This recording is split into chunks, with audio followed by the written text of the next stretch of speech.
오늘 우리에게 주시는 하나님의 말씀은 신명기 5장 16절부터 21절까지 말씀입니다.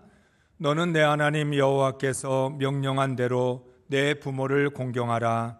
그리하면 내 하나님 여호와가 내게 준 땅에서 내 생명이 길고 복을 누리리라. 살인하지 말지니라. 간음하지 말지니라. 도둑질하지 말지니라. 내 이웃에 대하여 거짓 증거하지 말지니라. 내 이웃의 아내를 탐내지 말지니라. 내 이웃의 집이나 그의 밭이나 그의 남종이나 그의 여종이나 그의 소나 그의 낙이나 내 이웃의 모든 소유를 탐내지 말지니라. 아멘. 할렐루야. 9월 한 달 동안 하나님의 은혜를 풍성히 누리셨습니까? 하나님을 두려워함으로 하나님께 영광을 돌리셨습니까? 사랑하는 성도 여러분, 은혜 중에 가장 큰 은혜는 하나님을 두려워할 수 있는 은혜입니다. 구원받은 그리스도인이 하나님을 두려워하는 것은 심판에 대한 두려움이 아니라 구원에 대한 두려움입니다. 아마 여러분들은 은혜 중에서 가장 큰 은혜가 하나님을 두려워하는 것이다 라고 하는 말씀을 들었을 때 그게 어떻게 가장 큰 은혜일 수 있을까 하는 마음이 드셨을 겁니다.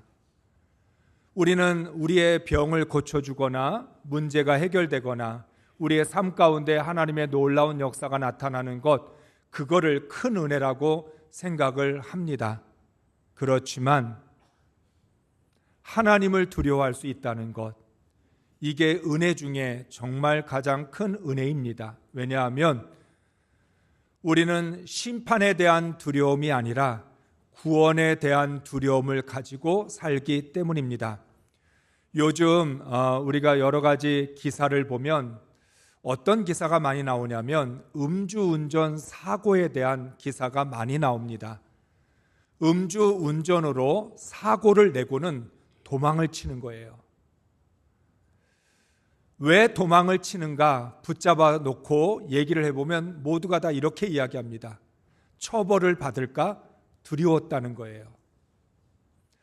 처벌을 받을까 두려웠다면 처음부터 음주운전 하지 말았어야 되는데 사고를 내고 도망을 가면서 처벌을 두려워한 것입니다.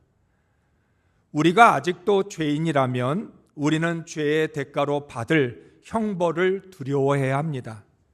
그러나 우리는 예수 그리스도의 은혜로 의인이 되었습니다. 심판을 두려워하지 않게 된 것입니다. 더 이상 심판이 두렵지 않습니다. 도리어 내가 받은 구원이 두렵습니다. 내가 죄를 지어서 하나님께 심판받을까 봐, 내가 죄의 대가를 치를까 봐, 죄로 인하여서 벌을 받을까 봐 두려워하는 두려움은 없어졌어요. 그런데 구원을 받고 나서 보니까 내가 정말 이 구원에 합당한 삶을 살아가고 있는지가 두려운 거예요. 나는 정말 구원받은 그리스도인일까? 하나님이 내게 아무 조건 없이 구원을 베풀어 주셨는데 나는 이 구원을 이루어가면서 살아가고 있는가? 그것이 두렵다는 거예요. 다시 말하면 죄인이었을 때의 두려움과는 차원이 다른 두려움을 갖고 사는 것입니다. 그러므로 구원에 대한 두려움을 갖고 있는 사람은 하나님의 말씀에 순종하지 못했을 때 마음과 뜻을 다하여 하나님을 찾습니다. 심판에 대한 두려움을 갖고 있는 사람은 죄를 지으면 하나님을 피하여 숨게 됩니다. 앞서 말한 것처럼 벌을 받을까 봐 도망치는 거죠. 붙잡히지 않으려고 달아납니다. 심판에 대한 두려움 때문에 그런 거죠. 그런데 우리는 죄를 지었을 때 하나님을 피하여 숨지 않고 하나님께 더 가까이 나아갑니다. 구원에 대한 두려움 때문에 그렇습니다. 하나님이 이 죄로 인하여 나를 망하게 하시거나 심판하지 않으시지만 구원받은 그리스도인이 하나님 말씀에 순종하지 못했다라고 하는 게 더 두렵다는 거예요. 여러분, 우리가 한국교회가 70년대, 80년대 가장 많은 이야기를 했던 것 중에 하나가 뭐냐면 주의를 안 지키면 하나님께 벌 받는다는 거예요. 주의를 안 지키면 하나님이 치신다는 거예요. 그래서 주의를 빼먹고 놀러 갔다가 사고 나면 하나님 날 치셨다, 이런 생각 참 많이 했습니다. 그 말은 심판에 대한 두려움이었던 거예요. 그런데 우리가 주의를 지키는 이유는 주의를 빼놓고 어디 놀러 가면 하나님이 나를 치실까 봐, 나에게 벌을 줄까 봐 두려워서 주의를 지키는 게 아니라 나를 구원하신 그 하나님을 향한 사랑과 믿음으로 주의를 지키는 것이라는 거예요. 벌받지 않으려고 주의를 지키는 게 아니라, 벌받지 않으려고 하나님 말씀에 순종하는 게 아니라, 구원받은 그리스도인이기에, 의인이 되었기에 주의를 지키면서 하나님 말씀에 순종하는 것이라는 거죠. 그래서 우리는 죄를 지으면 외식과 위선으로 자신의 죄와 허물을 가리지 않고 스스로 괴로워하며 애통함으로 하나님의 긍휼을 사모합니다. 하나님, 잘못했습니다. 구원받은 그리스도인으로서 부끄러운 죄를 지었습니다. 그러나 숨기지 않겠습니다. 외식과 위선으로 죄를 가리지 않겠습니다. 나의 허물을 덮지 않겠습니다. 하나님께 더 가까이 나아가 내게는 하나님의 은혜가 더 필요합니다. 말씀에 순종할 수 있는 능력이 필요합니다. 그리고 더 하나님께 가까이 나아가야 하는 거죠. 하나님의 은혜 안에서 마음껏 하나님을 두려워하는 것이 구원받은 그리스도인의 삶입니다. 구원받은 그리스도인이 되었으니까 하나님, 제가 정말 마음껏 두려워하겠습니다. 그 두려움이 나를 지켜주고 그 두려움이 나를 구원에 합당한 삶을 살아가도록 인도해 줄 것을 믿습니다. 그것이 정말 하나님을 두려워하는 것이 큰 은혜라고 하는 의미입니다. 구약에는 두 개의 역사적인 관점이 있습니다. 그것을 사관 혹은 신학이라고 말을 하는데, 구약에는 신명기 사관과 역대기 사관이 있습니다.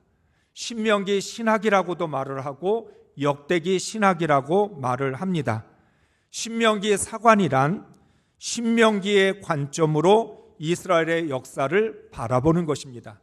신명기의 말씀이 역사를 바라보는 기준이 되고 관점이 된다는 뜻입니다. 그러면 역대기 사관이란 말은 역대기가 이스라엘의 역사를 바라보고 하나님의 역사를 바라보는 관점이라고 하는 뜻입니다.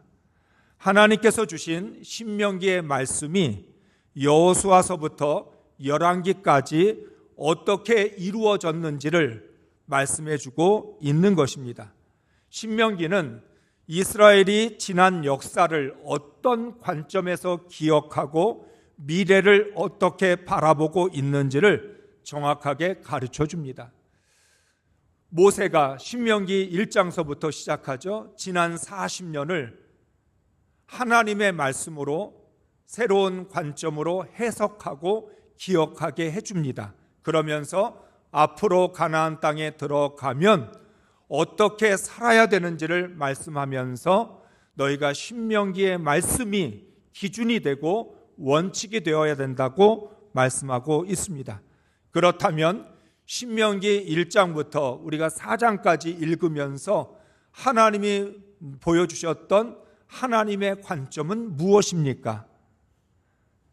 아무 조건 없이 베풀어 주시는 하나님의 긍휼과 자비, 하나님의 말씀에 순종하는 하나님의 자녀들에게 주시는 복, 불순종과 불신앙을 인정하고 마음과 뜻을 다하여 하나님을 찾으면 만나 주시는 하나님의 사랑이 너무나 잘 표현되고 있습니다. 신명기 1장부터 4장까지 이러한 하나님의 관점을 통해서 지나간 시간들을 되돌아봐야 되고 앞으로 살아갈 날들을 준비해야 하는 것입니다. 그러므로 신명기는 이스라엘의 역사와 성경을 꿰뚫고 있는 아주 중요한 중심축입니다.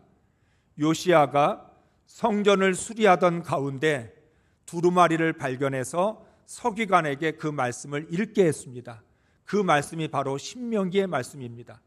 그런데 요시야는 신명기의 말씀을 듣는 순간 자신의 옷을 찢고 죄를 뒤집어쓰고 금식을 선포하며 회개하기 시작합니다. 요시야 왕은 하나님께 제사를 드리고 율법을 지켰던 왕이었는데 하나님의 말씀인 신명기의 말씀을 들으면서 깨달은 것, 우리가 하나님의 말씀대로 살지 않았다. 우리가 하나님의 뜻대로 살지 않았다. 지금까지 제사를 드리고 율법을 지켜왔다고는 하지만 신명기의 말씀처럼 신명기에서 하나님이 가르쳐 주신 대로 우리가 그렇게 살지 않았다라고 말을 하는 거죠. 오늘 이 시대에 한국교회에 그러한 회개가 필요합니다. 우리는 주의를 지켜왔고 복음으로 산다고 했고 하나님을 사랑한다고 하고 믿음으로 산다라고 우리는 수없이 말했습니다. 그런데 정말 신명기의 말씀을 읽으면서 내가 복음으로 산 것일까? 하나님을 두려워한 것일까? 내가 정말 계명을 지키고 주의를 지키면서 살아왔는지를 돌아봐야 할 것입니다. 그래서 언제나 이 신명기의 말씀이 이스라엘 백성들에게 자신들의 신앙을 돌아보는 기준과 원칙이 되었고 그 말씀 앞에서 나는 하나님의 말씀에 순종했는지를 점검했던 것입니다. 신약에서도 200회 정도 신명기의 말씀을 인용하고 있습니다. 얼마나 중요한 말씀인지를 우리에게 말해주고 있는 것입니다. 구약뿐만 아니라 신약에서도 구약에 있는 신명기의 말씀을 200회 가깝게 인용을 하고 있다는 거죠. 그런 점에서 우리는 항상 우리의 신앙을 내 기준으로 돌아보는 게 아니라 나의 관점에서 해석하는 것이 아니라 하나님의 관점, 하나님의 기준에 의해서 우리의 신앙을 돌아봐야 될 줄로 믿습니다. 신명기는 하나님을 두려워하는 3가지 방법을 가르쳐 주었습니다.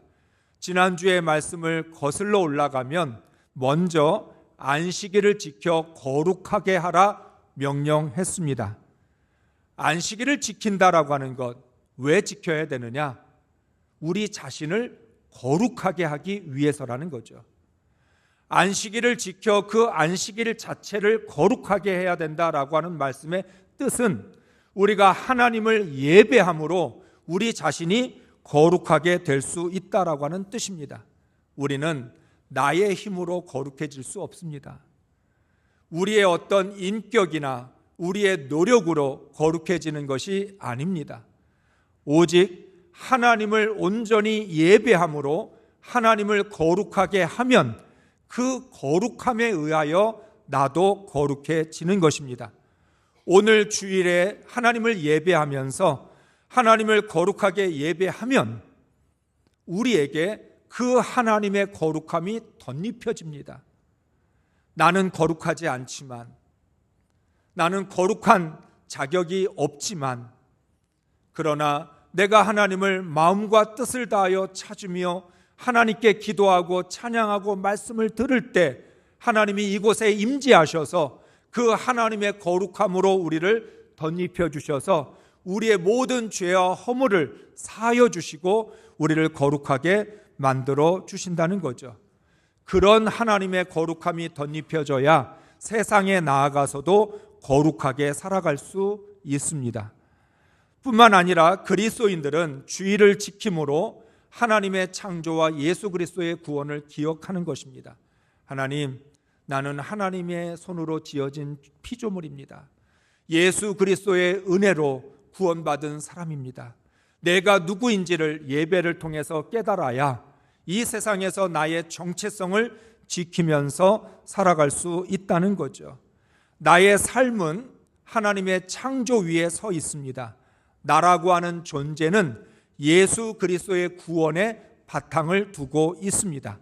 그러므로 기억한다라고 하는 말은 하나님의 창조와 예수 그리스도의 구원을 나의 정체성으로 삼는다라고 하는 뜻입니다.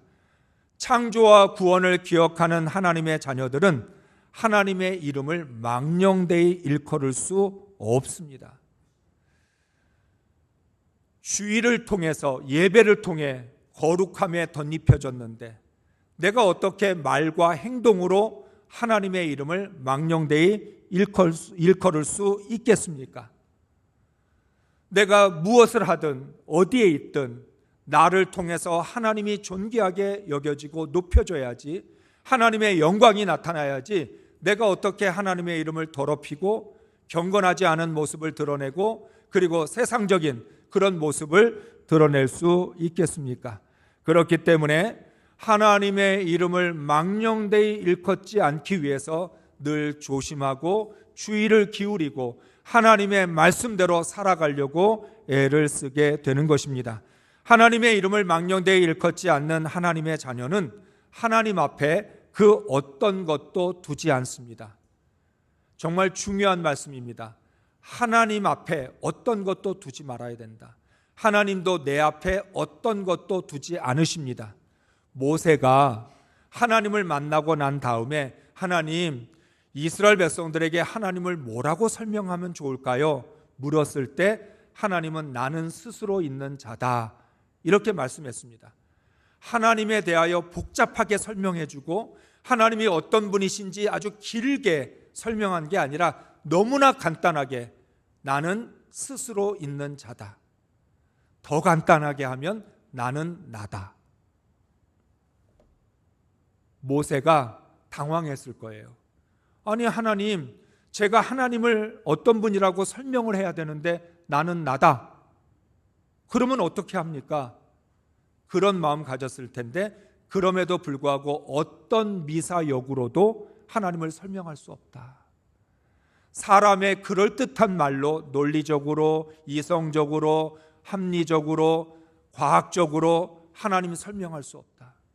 하나님은 하나님 그 자체, 나는 나다 라고 하는 그 말씀 그대로 받아들여야 된다는 거죠. 하나님 앞에 어떤 것도 두지 마라. 그러면 하나님, 나는 누구죠? 그 말의 답도 간단합니다. 너는 너다. 하나님과 우리와의 관계는 나는 나, 너는 너. 어떤 선입견도 갖지 말고 고정관념도 두지 말고 그저 하나님 그분 그대로, 나는 나 그대로 하나님과 나와 벌거벗은 존재로서 1대1의 그런 관계를 맺는 것, 그게 하나님과 우리와의 관계라는 거죠. 그런 의미에서 하나님을 두려워할 때 있는 그대로 하나님을 두려워하고 내 모습 그대로 하나님께 나아가며 하나님을 섬겨야 될 줄로 믿습니다.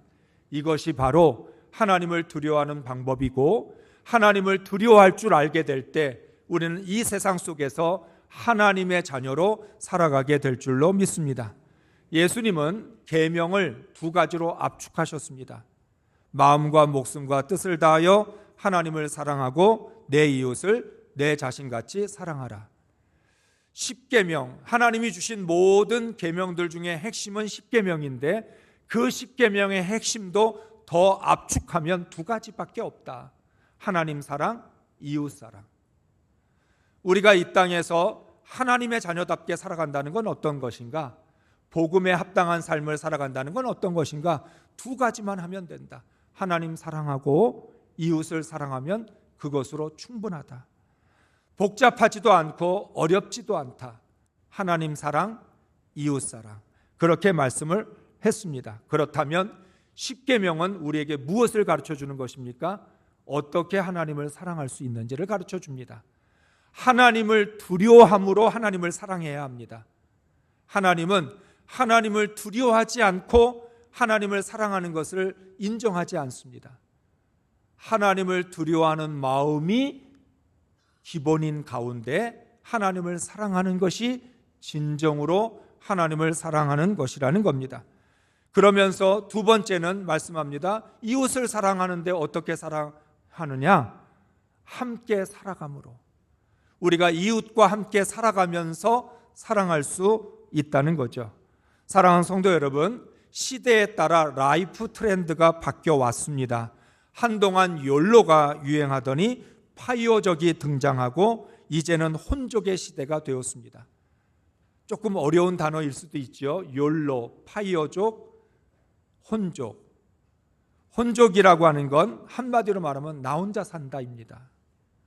함께 사는 것이 쉽지 않으니까 혼자 사는 게 편하다라고 하는 트렌드가 강하게 나타났습니다.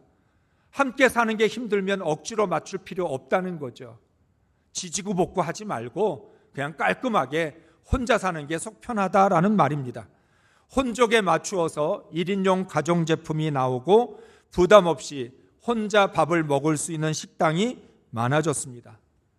그렇지만 우리는 여전히 함께 살아가고 있습니다. 내가 이 세상에 존재하려면 부모가 있어야 합니다. 산속에 들어간다 할지라도 사람과의 접촉을 완전히 피할 수는 없습니다. 나는 자연인이다 라는 텔레비전 프로그램을 보면 오지에 살고 있는 사람을 찾아갑니다. 그런데 찾아가면 그 자연인이 찾아온 사람을 맞이해주는 표정에서 사람을 그리워하고 있었다는 모습이 그대로 드러납니다. 얼마나 반가워하고 얼마나 좋아하는지 모릅니다. 그러니까 이유가 있어서 산속에 들어서 혼자 살고는 있지만 혼자 산다라고 하는 것이 생각보다 그렇게 쉽지 않다는 것을 보여주고 있는 거죠. 이스라엘 백성들이 가나안에 들어갔을 때 어떻게 함께 살아야 되는지 하나님이 십계명을 통해서 가르쳐 주십니다. 그래서 우리는 하나님으로부터 인생을 살아가는 법을 배워야 합니다. 신앙생활을 어떻게 해야 되는지도 사람이 정해놓은 기준이 아닌 하나님이 가르쳐 주신 기준으로 신앙생활을 해야 된다는 거예요. 하나님을 믿는 거기 때문에 하나님 말씀대로 믿어야 되지요. 내 마음대로 믿을 수 없는 거예요. 하나님이 내 인생을 창조하셨다면, 하나님이 내 인생을 허락하셨다면 인생도 내 마음대로 사는 게 아니라 하나님의 뜻대로 살아야 될 줄로 믿습니다.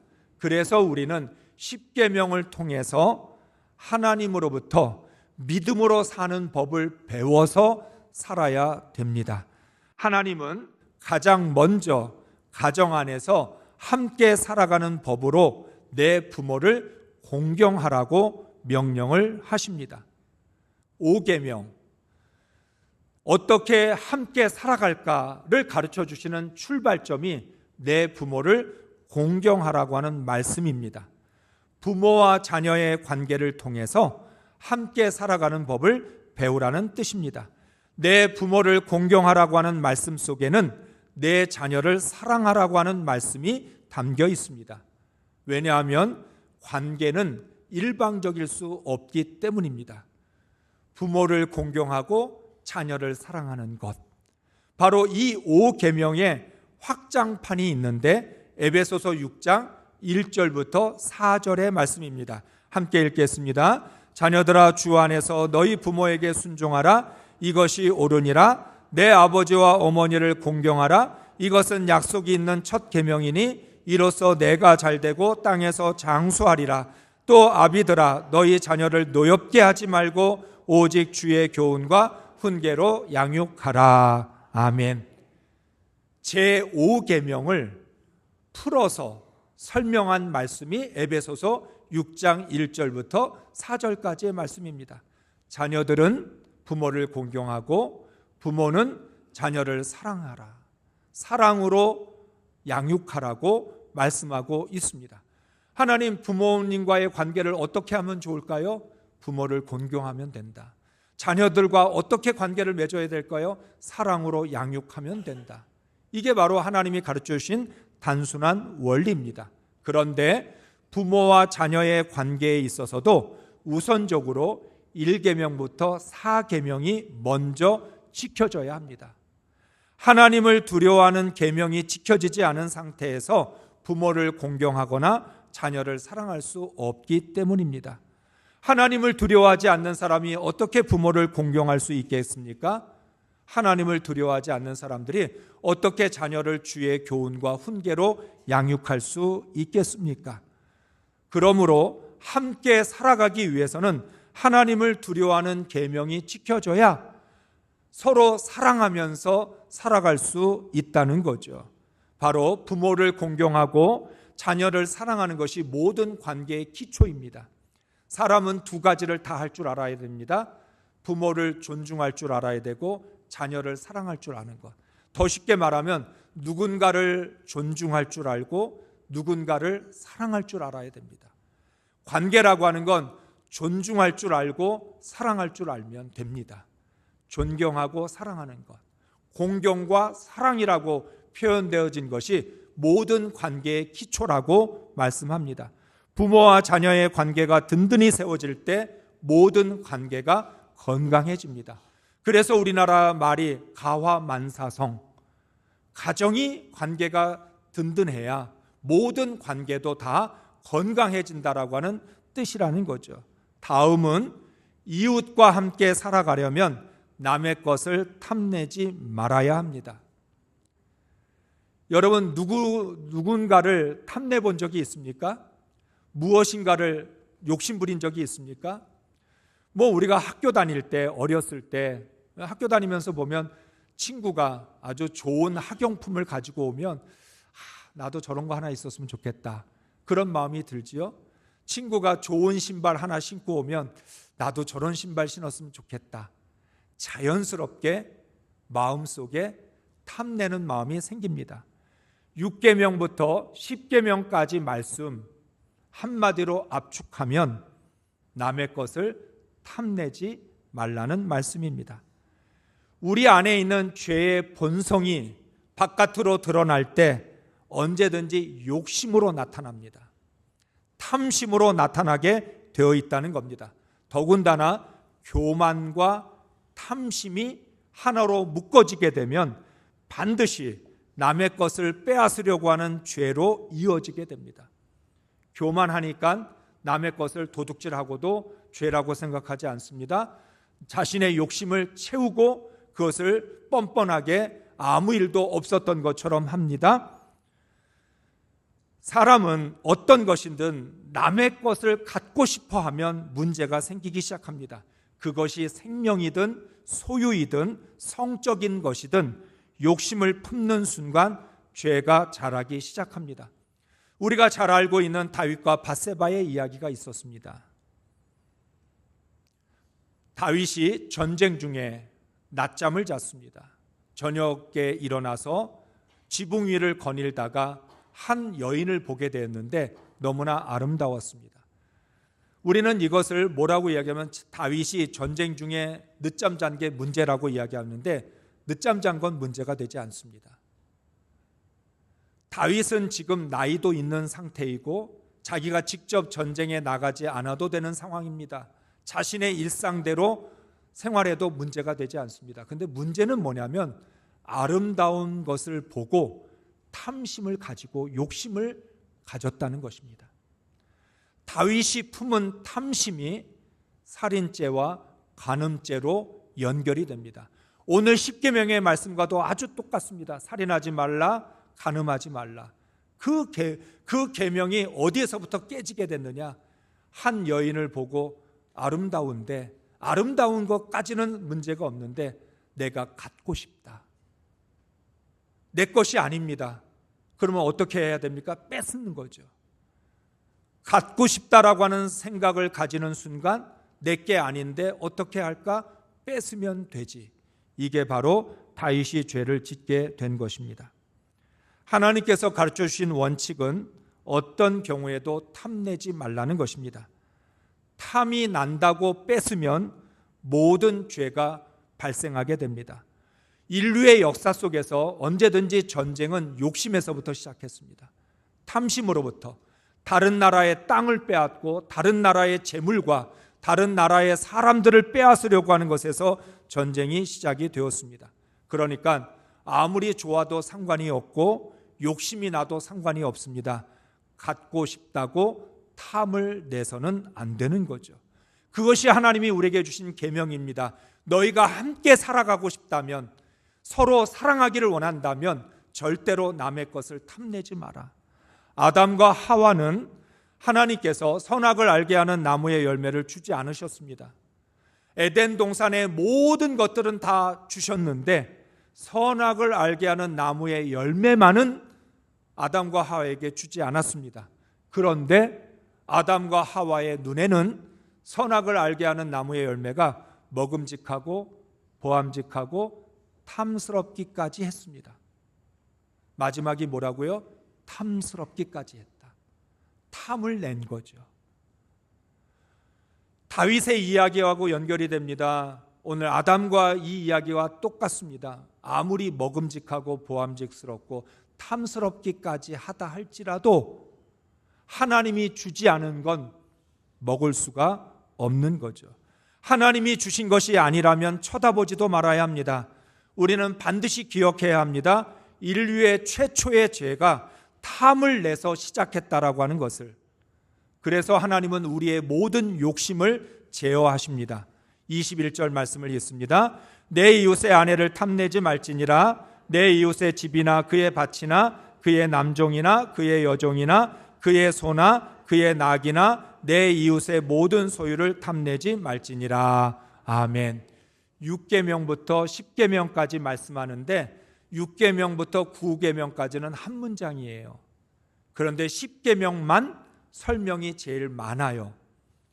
왜 설명이 제일 많겠습니까? 그만큼 우리의 탐심과 욕심을 이길 수 없기 때문에. 하나님은 아주 구체적으로 말합니다.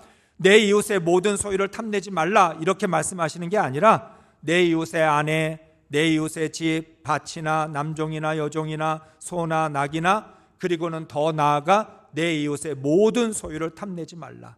이것은 물질에만 해당되지 않는다는 것입니다. 남의 명예나 자랑, 남의 권리나 능력도 탐을 내지 말아야 합니다. 다른 사람이 나보다 높아질 때 시기와 질투로 탐을 내서는 안 됩니다. 오히려 인정하고 박수를 쳐 주어야 합니다. 남이 명예를 얻었습니다. 남이 성공하고 잘 됐습니다. 그런데 그 성공을 탐내거나 그 명예를 내가 욕심부린다고 내 것이 되는 게 아니라는 거죠. 그렇기 때문에 시기와 질투를 부리지 말고 그랬을 때는 내 것이 아닌 것이기 때문에 우리는 인정하고 칭찬하고 격려해야 된다는 거죠. 더 나아가 이웃에 대하여 함부로 거짓 증거하지도 말라고 말씀합니다. 쉽게 말하면 자기의 의로 다른 사람을 정죄하거나 험담하고 비방하는 것입니다. 이러한 것들은 내 안의 교만과 욕심에서 나오는 것입니다. 나의 의 때문에 다른 사람의 인격을 무시하는 것, 그것도 역시 남의 것을 탐내지 말라고 하는 말씀을 어긴 것이죠. 바로 이러한 것들이 다스려져야 함께 살아갈 수 있습니다. 내 이웃을 내 몸같이 사랑한다고요? 그런데 내 안에 있는 탐심과 욕심 다스리지 않고 사랑할 수 있을까요? 남의 명예와 남의 능력, 남의 자랑, 남의 그런 모든 권리 내가 빼앗으면서 사랑할 수 있나요? 내 이웃을 내 몸같이 사랑한다는 건 가장 기본적으로 남의 것을 탐내지 않아야 이루어질 수 있습니다. 이웃을 사랑한다는 건 내 안에 욕심부터 이겨야 사랑할 수 있습니다. 어떤 상황에서도 탐을 내지 않는 믿음이 있어야 합니다. 하나님은 약속의 땅에서 이스라엘 백성들이 하나님을 두려워할 뿐만 아니라 함께 살아갈 수 있는 준비가 되어 있기를 원하셨습니다. 그래서 십계명을 통하여 원칙을 정해 주신 것입니다. 십계명은 하나님의 백성들이 하나님이 주신 땅에서 서로 함께 살아가는 원칙입니다. 남의 것을 탐내지 않아야 살인하지 않고 간음하지 않고 도둑질하지 않으며 거짓 증거하지 않고 이웃의 아내와 소유를 탐내지 않을 수 있습니다. 하나님의 나라는 하나님의 자녀들이 하나님을 두려워하고 서로 함께 남의 것을 탐내지 않으면서 사랑하는 나라입니다. 오늘 여러분에게 행복 나눔 축제 VIP 카드를 나누어 드렸습니다. 이번 행복 나눔 축제는 하나님을 두려워하는 하나님의 자녀들이 이웃을 사랑할 수 있는 아주 좋은 기회입니다. 여러분, 전도는 쉬워서 하는 것이 아닙니다. 능력이 있어서 하는 것도 아닙니다. 전도는 먼저 하나님의 은혜로 구원받은 하나님의 자녀들이 영혼을 사랑하는 마음으로 이웃에게 하나님의 사랑을 전하는 것입니다. 능력으로 하는 게 아니라 은혜로 하는 거기 때문에 어렵다라고 하는 게 핑계가 될 수 없습니다. 하나님, 우리는 남의 것을 탐내는 게 아니라 오히려 그 영혼을 사랑하여서 하나님 앞에로 인도해야 되는 사명이 있다라고 하는 거죠. 여러분이 오늘 나눠드린 VIP 카드를 작성하셔서 제출하시기 바랍니다. 하나님, 우리가 함께 귀한 강사님들 모시고 행복 나눔 축제 하는데, 우리가 함께 살아가는 사람으로서 우리 교회가 이 지역에 있으면서 다른 영혼을 돌아보지 않고 영혼을 살리는 일에 앞장서지 않고 어떻게 이웃을 사랑할 수 있겠습니까?